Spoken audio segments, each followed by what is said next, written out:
Hello viewers, আমার Bangla medicine YouTube চ্যানেলের পক্ষ থেকে আপনাদের সকলকে জানাই আন্তরিক অভিনন্দন ও শুভেচ্ছা। তো প্রতিদিনের মতো আজকে আবারও এসেছি বাংলা মেডিসিন সম্পর্কিত তথ্য নিয়ে আলোচনা করার জন্য। তো আজকে যে মেডিসিনটি নিয়ে আলোচনা করতে চলেছি সেটি হলো একটি বিশেষ করে গ্যাস বা অ্যাসিডিটির ঔষধ, যেটি আমাদের শরীরে গ্যাসকে দমন করতে সাহায্য করে। তো এই মেডিসিনটির নাম হলো প্যান্টোফল ডিএসআর।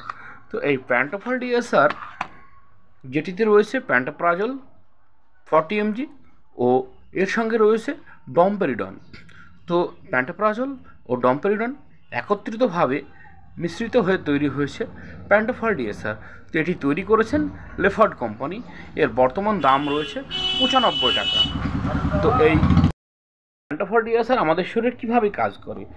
এই যে প্যান্টোপ্রাজল রয়েছে, প্যান্টোপ্রাজল হলো একটি প্রোটন পাম্প ইনহিবিটর হিসেবে মানবদেহে কাজ করে, যা আমাদের শরীরে যে স্টমাকে HCl ক্ষরণ হয় বা গ্যাস নিঃসরণ হয় সেটিকে দমন করতে সাহায্য করে এই প্রোটন পাম্প ইনহিবিটর, যা আমাদের শরীরে গ্যাস, অ্যাসিডিটি ও অম্বলের সমস্যা হওয়ার ফলে বমি বমি ভাব হয় ও পেটে দম ধরা, এমনকি গ্যাস অ্যাসিডিটি দীর্ঘদিন তাবৎ হয়ে হয়ে একটা সময় দেখা যায় আমাদের স্টমাকে আলসার হয় বা স্টমাকে ঘা হয়, সেটিকেও দমন করতে সাহায্য করে এই প্যান্টোপ্রাজল। তো এই প্যান্টোপ্রাজল এছাড়াও এতে রয়েছে যে ডমপেরিডন। ডমপেরিডন হলো একটি বমি নিবারক ঔষধ বা পেটে দম ধরা বা বমি বমি ভাবকে দূর করতে সাহায্য করে। দেখা যাচ্ছে দীর্ঘদিন অ্যাসিডিটি বা গ্যাসের সমস্যার ফলে আমাদের অনেক সময় কী হয়, বমি বমি ভাব করে বা সকালে উঠে এমটি স্টমাকে আমাদের বমি বমি ভাব হয় বা বমি হয়, সেগুলিকে দূর করতে সাহায্য করে এই ডমপেরিডন। তাই একত্রিতভাবে ব্যবহার করা হয়েছে এই প্যান্টোপ্রাজল ও ডমপেরিডন, যে দুটি উপাদান একত্রিতভাবে গ্রহণ করলে আমাদের শরীরে গ্যাস, অ্যাসিডিটি, অম্বল, বমি বমি ভাব, গলা ব্যথা, পেটে দম ধরা, অজীর্ণ ভাব ও আমাদের শরীরে যে HCl ক্ষরণ হওয়ার ফলে পেটে অ্যাসিড তৈরি হয় সেটিকেও দূর করতে সাহায্য করবে এই প্যান্টোফল ডিএসআর, অর্থাৎ প্যান্টোপ্রাজল ও ডমপেরিডন সমৃদ্ধ এই মেডিসিনটি।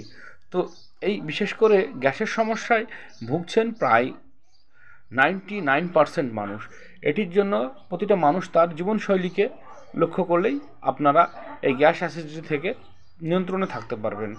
তো এই গ্যাস অ্যাসিডিটির জন্য সম্পূর্ণভাবে আমরা নিজেরাই দায়ী। আমাদের অনিয়মিত খাওয়া দাওয়া, বিশেষ করে তৈলাক্ত খাবার, হাই ফ্যাট জাতীয় খাবার গ্রহণ করার ফলে ততটা বার্ন করছি না, যার ফলে আমাদের লিভারে জমা থেকে থেকে একটা সময় লিভারে অতিরিক্ত পরিমাণে ফ্যাট জমছে বা লিভারে যে অপ্রয়োজনীয় পদার্থ বা লিভার সহজে হজম করতে পারছে না, যার ফলে কী হচ্ছে, লিভারের এনজাইমটা ভেঙে যাচ্ছে, যার ফলে ডাইজেস্ট হচ্ছে না বা আমাদের কোষ্ঠকাঠিন্যের মতো সমস্যা হচ্ছে, যার ফলে গ্যাস অ্যাসিডিটিটা বেড়ে যাচ্ছে।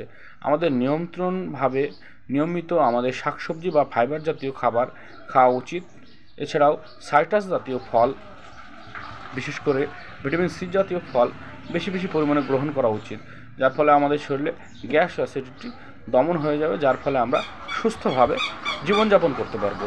তো এই প্যান্টোফল ডিএসআর বা প্যান্টোপ্রাজল, যেটি বিশেষ করে বাচ্চাদের গ্রহণ করানো যাবে না, এটি একটি ক্যাপসুল যেটিকে অ্যাডাল্ট ডোজে গ্রহণ করার জন্য নির্দেশ দেওয়া হয়েছে। বাচ্চাদের গ্রহণ করার আগে প্যান্টোপ্রাজল যদি আপনি আপনার বাচ্চাকে গ্রহণ করান, তাহলে অতি অবশ্যই ডাক্তারের সঙ্গে পরামর্শ নিয়ে তবেই গ্রহণ করবেন।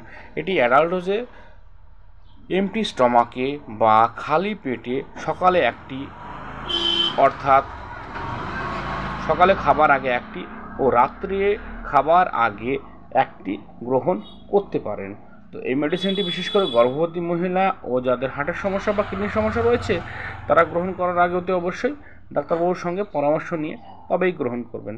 এই মেডিসিনটি বা প্যান্টোপ্রাজল বেশি বেশি করে গ্রহণ করলে আমাদের শরীরে যে প্রোল্যাক্টিন হরমোন রয়েছে, সেই প্রোল্যাক্টিন হরমোনের সমস্যা হতে পারে, বা এই মেডিসিনটি গ্রহণ করলে অনেক সময় বেশি ওভারডোজ নিলে মাথা ঘোরা, বমি বমি ভাব বা অনেক সময় বমি হয়ে যাওয়া বা শরীর টলে পড়া, এই সমস্ত সমস্যাগুলি হতে পারে। তো এই সমস্ত মেডিসিন নেওয়ার আগে বা অত্যধিক পরিমাণে প্যান্টোপ্রাজল ডোজ নেওয়ার আগে অতি অবশ্যই নিকটবর্তী একজন ভালো ডাক্তারের সঙ্গে পরামর্শ নিয়ে তবেই গ্রহণ করুন। অত্যাধিক পরিমাণে গ্যাস অ্যাসিডিটির ঔষধ নিজে নিজে সেবন করবেন না। তো তো আমার ভিডিওটা যদি ভালো লেগে থাকে তাহলে অতি অবশ্যই চ্যানেলটি সাবস্ক্রাইব করুন ও পাশে থাকা বেল আইকনটি টিপে দেবেন, যাতে করে এই প্যান্টোফল ডিএসআরের মতো বা প্যান্টাপ্রাজল ডোমপেরিডনের মতো আরও অন্যান্য ভিডিও নিয়ে আপনাদের সম্মুখে হাজির হতে পারি। ধন্যবাদ বন্ধুরা, ভালো থাকবেন, সুস্থ থাকবেন। আজকে এই পর্যন্তই।